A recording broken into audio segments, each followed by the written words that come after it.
The MBTI personality test isn't much of a test because there are no right or wrong answers, but it sort of helps you get to know yourself better. It breaks down your personality into different categories so you can kind of describe yourself easier and you can just kind of get a better look into who you are.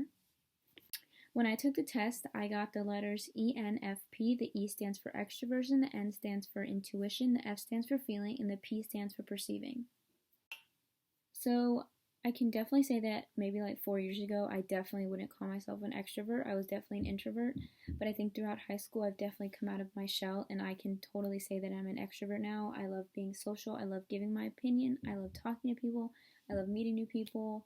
I just, if there's someone on the side of the street, and they engage in a conversation, I'm going to keep that conversation going because I just love learning about people and I love, just having communication with different people.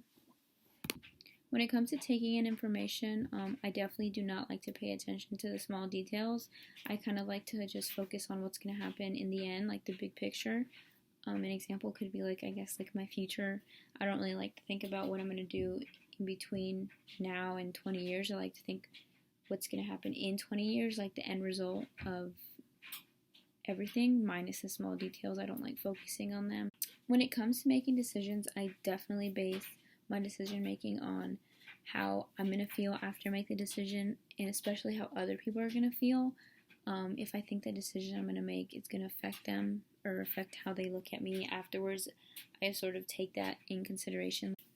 I'm definitely someone who is super spontaneous. I don't like being constrained to schedules or, itineraries or time constraints. I'm kind of just in the moment, in the spur of the moment, making impulse decisions. When it comes to hanging out with my friends, I don't like them like having a plan set for the day. The time that I've been challenged in the classroom is during A-Push.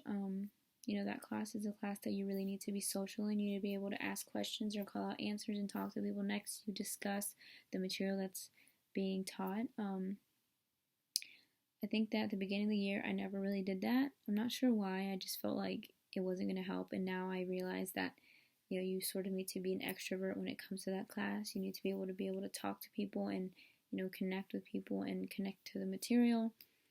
And just be able to be super social so you can sort of grasp what's happening. Studying for that class, like I said, would definitely just be asking questions. Like question after question is definitely going to help you. It's sort of the only way that you can sort of take in the information.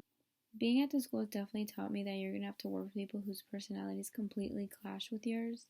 I've worked with people that want something due a month before it's due and they want it done in a week.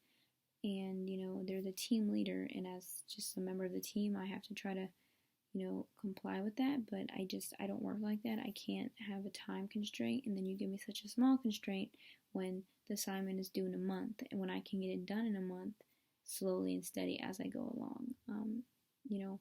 Our personalities do not match, so they're sort of really controlling and super organized, and I'm the complete opposite.